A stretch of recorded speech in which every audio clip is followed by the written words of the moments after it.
Derek Walcott, you have put the Caribbean theater at the level of any other theater in the world.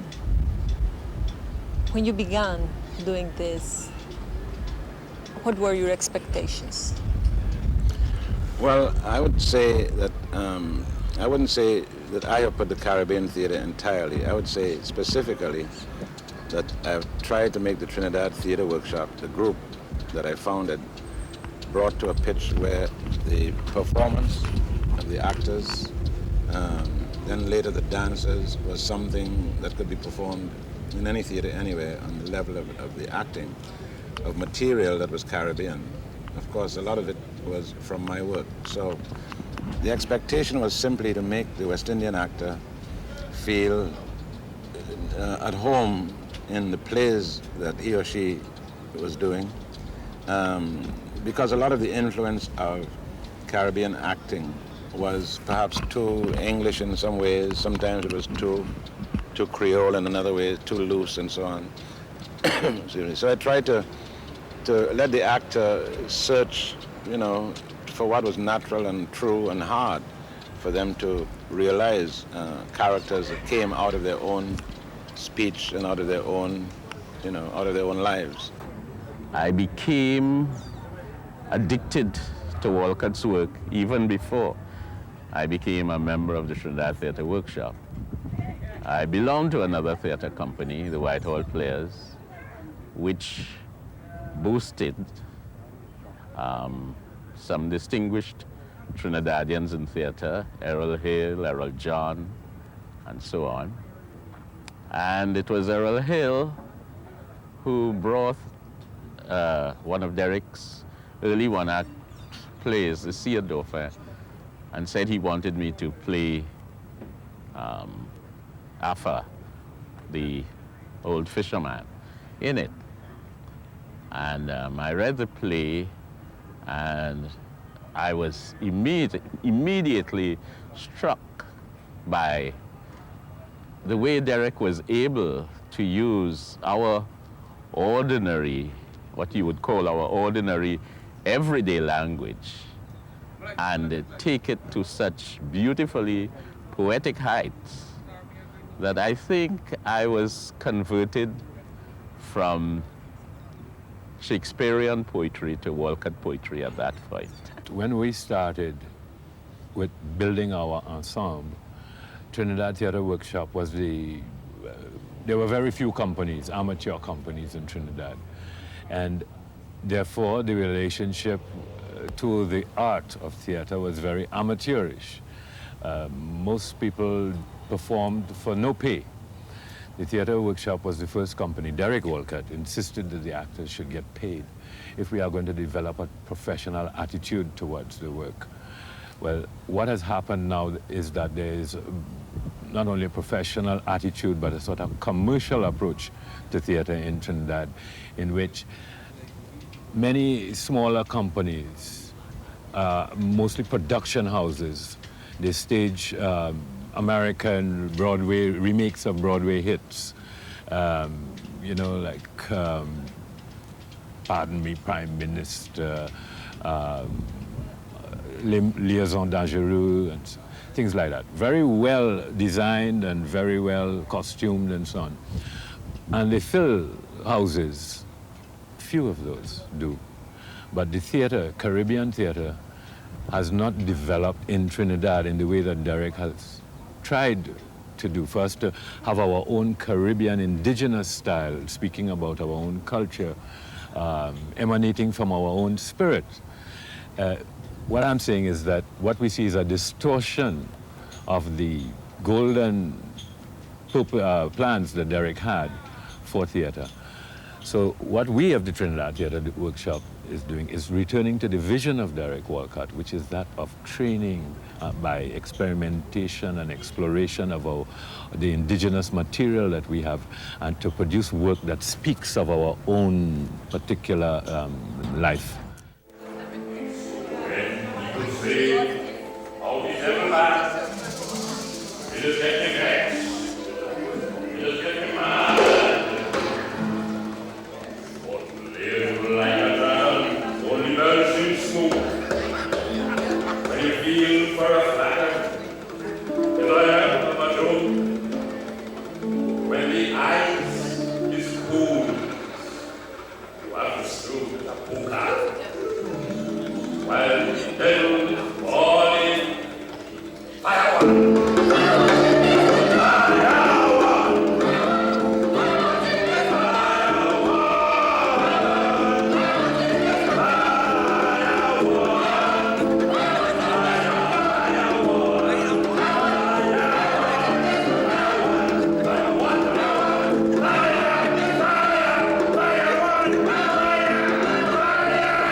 What I tried to do when I came back from studying theater in America at a period when method and the Stanislavski system, for instance, was very interesting to the American actor. And when I came back to Trinidad, I wanted to form a company that would examine down to the last detail what it felt like to be natural in terms of being where they were from, in terms of their speech, in terms of their lives and so on, and to examine a style and a search for something that was absolutely real for them. Because a lot of West Indian acting at some point was either very British in style, or it was a little too ragged in terms of its natural sort of backyard drama and so on. The company to which I belonged had been doing a lot of British plays before that. The first thing I had done with them was Peter Ustinov's The Indifferent Shepherd. And so more or less we spoke very properly, I would say. And then here was this play by a West Indian with characters who spoke like West Indians, but spoke so beautifully poetic that, I was just bowled over, I must say. And at first, when I said to Hill, who was directing the play, I said, I don't think I can really capture this speech pattern because, and then he said, you can do it, you can do it, you can do it. And I remember my mother's aunt, well, she was her uncle's wife. The uncle was deceased. She was from Martinique, and she was a lady who, even when I was a youngster growing up, wore the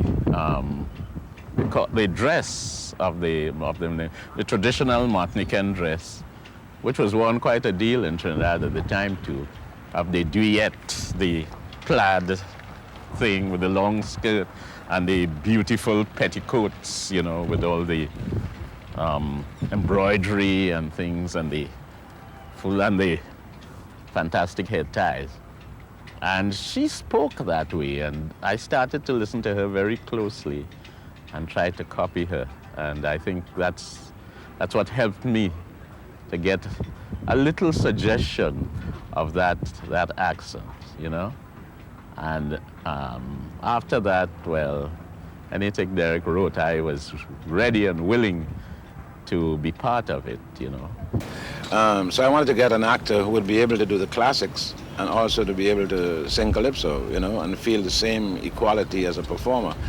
But we didn't do productions at the beginning. We just got together in a very small group, and it got larger and larger until I think I brought all of us brought the company to a point at which it was very acceptable on that level of, international consideration as actors, professional actors. I was the first one to start to pay actors money, with, very little money at the beginning. But this whole idea of creating the professional theater here developed very strongly through the workshop. And when some of the actors performed abroad, the reviews that they got from the New York theater, for instance, from Albert Laveau's performances, and Hamilton Paris and some other actors were, unanimous, very good reviews. I was the one who got the lousy reviews as a playwright, but they got very good reviews. He made people realize that they were of value, whereas in the colonial past, everyone had a sort of inferiority complex, felt that they didn't measure up to their European exemplars. But himself, Derek, by his work, by living himself in the Caribbean amongst us, right, doing his work and showing it abroad and inspiring us towards our own possibilities, I think that is the most significant thing that contributes to this adulation that Caribbean people feel for Derek Walcott. He has ennobled that.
How did you begin writing plays? I think the influence of my mother at home was very strong. My father, who died when he was very young, evidently used to do theater designs and write sketches for the theater. My mother was an actress. So we grew up in a very sort of theatrical, she was a widow, but we grew up in a very theatrical atmosphere. And my brother also is a playwright. And at some point we formed a company in St. Lucia, where we are now, called the Arts Guild, which still continues. Because I wanted to write, and my brother as well has written a lot of plays for the theater. I was writing poetry before I did theater. After a while, I realized the two were interchangeable for me. And once that company was formed and you were writing for a theater company, it's very exciting for a writer to have his own company. Because what you do is you say, all right, I have a company, Nigel will play X, Errol will play Y, and then you write a part for each actor, who may have a small part in the next one. And the challenge of giving an actor something that is very hard to do creates the character, the complexity of the character. So it's a wonderful thing to have a company that you're writing for. So you can easily mix writing plays as well as writing poetry. Yes, because I write my plays in verse. Now, for some people, they think it's old-fashioned, but this is a tradition, a culture that is very oral, very rhythmic, very metrical. So for me, when people from France or from England or from America say, well, why are you writing these plays in verse? It's like asking a Caribbean person, why are you singing calypsos, right? Because it comes out of the same culture. For me, it is not an archaic literary form. It's a natural form to express these plays in poetry. So it's just a result of my tradition. It's not that I'm trying to save poetic drama.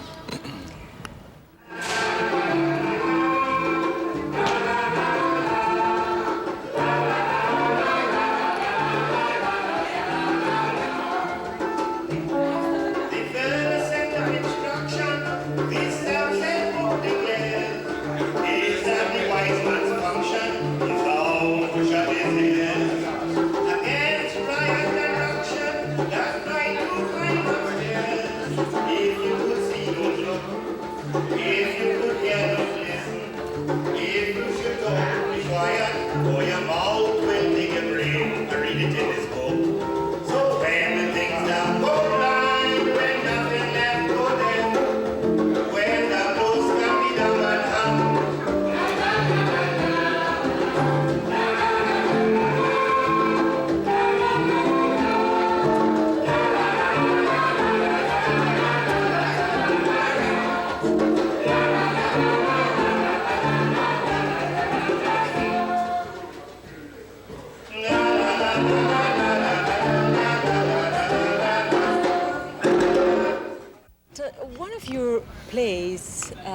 Dream On Monkey Mountain Yeah.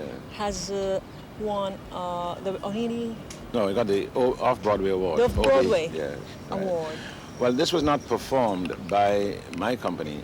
This company went up to the O'Neill Theatre and they saw it performed by my company, and then following that, the Mark Taper Forum cast actors who are very well known now in the play, like Luke Gossett and Ron O'Neill and Roscoe Lee Brown and Anthony Fargas and so on. So the company was American, a black American company performing it. But the play itself has been done a lot in America, you know. But all these plays originated out of the workshop. And when they were billed as world premieres, because the theater abroad has to say world premiere, you know, the actual premieres were in the country of origin. How demanding are you as a director? Oh, I don't know. You have to ask the actors. The thing is, I love them dearly. They're close friends and excellent actors, and we've had quarrels and so on. But as you can see, you know, it's all my life I've been doing this, especially with this particular company. Extremely demanding as a director and producer. But after you were finished working, we never just worked and went home. We would always relax for a while and have what in Trinidadian parlance is known as a lime. I don't know if you've ever heard of it.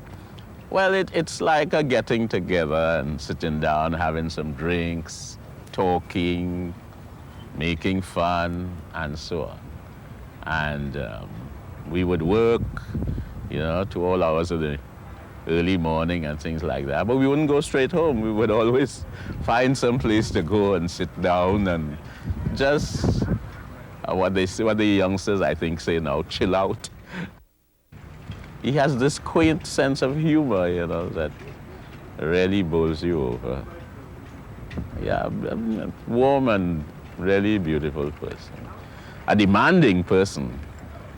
But then you realize why he's so demanding, because he's got some really great work out of the actors and dancers of the Trinidad Theatre Workshop. Really beautiful thing.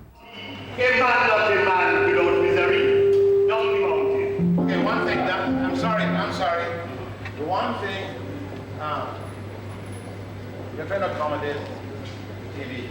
Save the light, son. Right. It's the stupidest thing I ever seen. Two jackasses, one donkey. Macaque turned lion, so let him pass. Donkey got mad and pangola grass. Hee-haw, hee-haw, hee-haw, hee. A man not a man without misery. Down the mountain.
when you see what happens on the stage that you had imagined, what do you feel?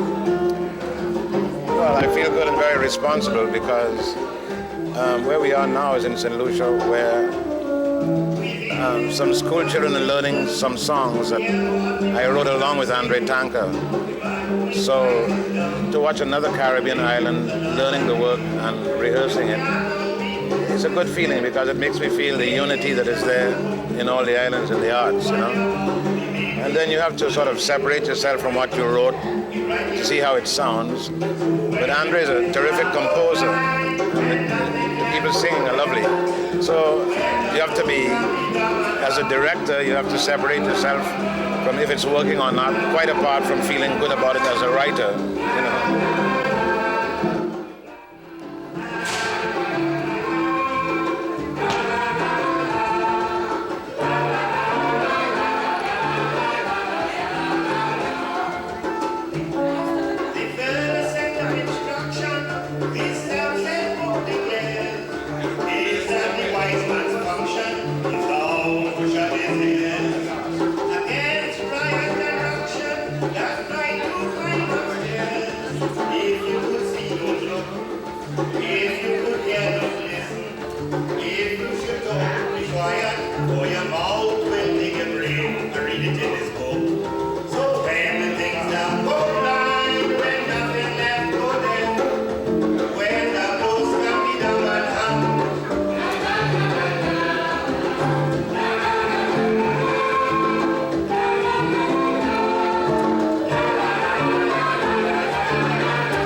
Na, na, na, na.